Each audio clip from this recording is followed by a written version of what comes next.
Morning நம்மளோட சேனலில் Nifty தேவையான இம்பார்ட்டண்டான சப்போர்ட் அண்ட் ரெசிஸ்டன்ஸை கொடுத்துருந்தோம். ஸோ சப்போர்ட் லெவல்ஸ் எல்லாமே இங்கே ப்ளூ கலரில் மார்க் பண்ணிக்கிறேன் அண்ட் ரெசிஸ்டன்ஸ் லெவல் இங்கே எல்லோ கலரில் மார்க் பண்ணிக்கிறேன். அண்ட் மார்க்கெட்டுக்கு பார்த்தீங்கன்னா புல்லிஷ் கேஸ் சினாரியோ என்ன, பேரிஸ் கேஸ் சினாரியோ என்ன, அண்ட் மார்க்கெட் எந்த ரேஞ்சுக்குள்ளே இருந்தால் சைடேஸில் இருப்பாங்கிற அப்டேட்ஸ் எல்லாம் கொடுத்துருந்தோம். அண்ட் அதுக்கப்புறம் பார்த்தீங்கன்னா கீ அப்டேட் ஒன்று கொடுத்துருந்தோம். மார்க்கெட் பார்த்தீங்கன்னா இந்த இடத்துல வந்து ஒரு ஸ்ட்ராங்கான ரெசிஸ்டன்ஸ் இருக்குது. So next leg of long அப்படிங்கிறது இதை பிரேக் பண்ணதுக்கப்புறம் தான் சொல்லியிருந்தோம். ஸோ அந்த மார்க்கெட் ஓப்பன் ஆனது பார்த்தீங்கன்னா சப்போர்ட் லெவலில் பிரேக் பண்ணியிருந்தாங்க. ஸோ அதனால் நான் பார்த்தீங்கன்னா புட் ஆப்ஷன் என்டர் பண்ணியிருந்தோம். ஸோ அதில் ஒரு சின்னதாக ஒரு ஸ்கேல்ப் ட்ரேடிங் ஆப்பர்ச்சுனிட்டி கிடச்சிருந்துச்சு. அண்ட் மார்க்கெட் பார்த்தீங்கன்னா யூஸ்வலாக லாஸ்ட் வீக்கில் என்ன பண்ணிட்டு இருந்தாங்களோ அதே தான் கன்டினியூ பண்ணாங்க. மார்க்கெட் பார்த்தீங்கன்னா கன்சால்டேட் ஆகிட்டு ப்ரீமியம் மீட்டிங்கில் தான் வந்து எகைன் இன்றைக்குமே வந்து டைம் ஸ்பெண்ட் பண்ணியிருந்தாங்க. ஸோ அதுக்கான அப்டேட்டும் கொடுத்துருந்தோம்.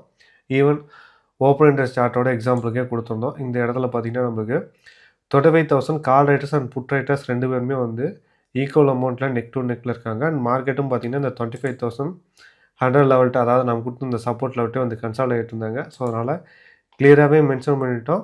இது கண்டினியூ ஆச்சுன்னா சைடேஸ் ஆக்ஷன் போகும். அதே மாதிரி கால் ரைட்டர்ஸோ புட் ரைட்டர்ஸோ யாராவது ஒருத்தர் கண்ட்ரோல் எடுத்தால் தான் நெக்ஸ்ட் மூவ் ஆகும் சொல்லியிருந்தோம். அண்ட் அந்த கண்ட்ரோலும் பார்த்தீங்கன்னா ஈவன் செகண்ட் ஹாஃபில் கூட பார்த்தீங்கன்னா அதே மாதிரி தான் அந்த 25,100 ஸ்ட்ரைக்கில் புட் ரைட்டர்ஸும் கால் ரைட்டர்ஸும் ரெண்டு பேருமே வந்து நெக் டு நெக்லேயே இருந்தாங்க. அன்டில் எண்டாவது டே வரைக்கும் மார்க்கெட்டும் பார்த்திங்கன்னா வந்து கம்ப்ளீட்டாக வந்து சைடேஸ்லேயே போயிட்டாங்க. அண்ட் இதுக்கான மேஜர் ரீசன் என்னென்னு பார்த்தீங்கன்னா நம்ம எஸ்டர்டே வீக்கெண்ட் அனலைஸ் உடனே டிஸ்கஸ் பண்ணது என்னென்னு பார்த்தீங்கன்னா இந்த 25,035 லெவலுக்கு மேலே இருந்தால் மார்க்கெட் புல்லிஷாக இருக்கும். ஸோ அதனால் இந்த இடத்துலேருந்து ஒரு பையர்ஸ் ஒரு ப்ரெஷர் பண்ணுவாங்க. அண்ட் லைக்லி நம்ம ட்ரெண்டு சேஞ்ச் ஆகணும்னா சொல்லியிருந்தது என்னென்னா 2 டேஸ் கண்டினியூஸாக தொடர்ந்து ப்ரீவியஸ் டேவோட ஹைக்கு மேலே க்ளோசிங் வைக்கணும் அப்படிங்கிறது. ஸோ தேர்ஸ்டேவோட ஹைக்கு மேலே ஃப்ரைடே க்ளோசிங் வச்சுட்டாங்க. அண்ட் இது பார்த்திங்கன்னா வந்து என்ன தான் மார்க்கெட் வந்து இந்த இடத்துல வந்து இந்த பர்டிகுலர் பாயிண்ட் வரைக்கும் ஒரு 700 to 800 பாயிண்ட்ஸ் ரேலி ஆகிருந்தாலும் மார்க்கெட்டால் தொடர்ந்து 2 நாள் ப்ரீவியஸ் டேவோட ஹைக்கு மேலே க்ளோசிங் வைக்க முடியல.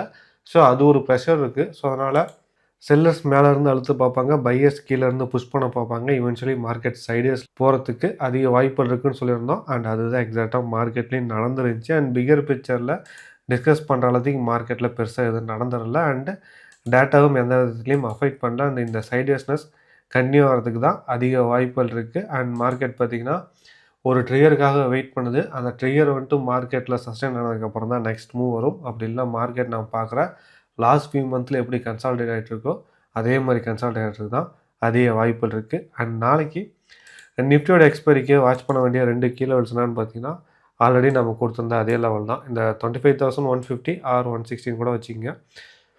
ஸோ இந்த 160 to இந்த 35 இன்பிட்வீன் இந்த லெவலில் இருக்குள்ள market again premium meeting and கன்சால்டேஷனுக்கு தான் ஃபஸ்ட் ப்ரையாரிட்டி கொடுப்பாங்க. அண்ட் இந்த லெவலை பிரேக் பண்ணதுக்கப்புறம் தான் நெக்ஸ்ட் மொமெண்டம்.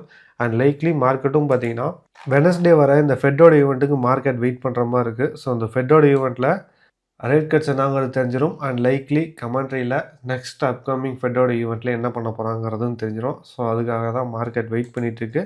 அண்ட் இந்த கன்சால்டேஷனும் அதை தான் ப்ரூவ் பண்ணுது. ஸோ அதனால் நாளைக்கு மார்க்கெட் இந்த ரேஞ்சுக்குள்ளே இருக்கக்குள்ளே எகைன் கன்சால்டேஷனில் தான் வந்து ப்ரையாரிட்டி கொடுப்பாங்க. ஸோ அதனால் மார்க்கெட் இந்த ரேஞ்சுக்குள்ளே ட்ரேட் பண்ணக்குள்ளே அக்ரஷன் அவாய்ட் பண்ணிங்க. ஸோ மொமெண்டம் அப்படிங்கிறது இந்த 2 லெவலில் ஏதோ ஒரு லெவலில் பிரேக் பண்ணி சஸ்டெயின் பண்ணதுக்கப்புறம் தான் மார்க்கெட்டில் மொமெண்டமோ ஒரு வால்யூமோ வரும்.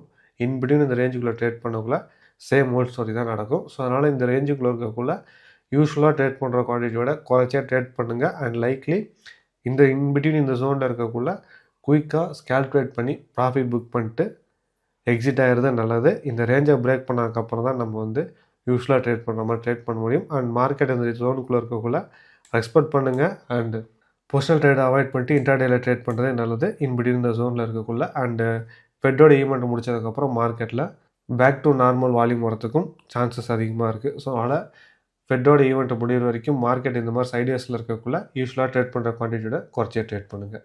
தேங்க்ஸ் ஃபார் வாட்சிங். மற்றபடி சந்திப்போம். மகிழ்ச்சி.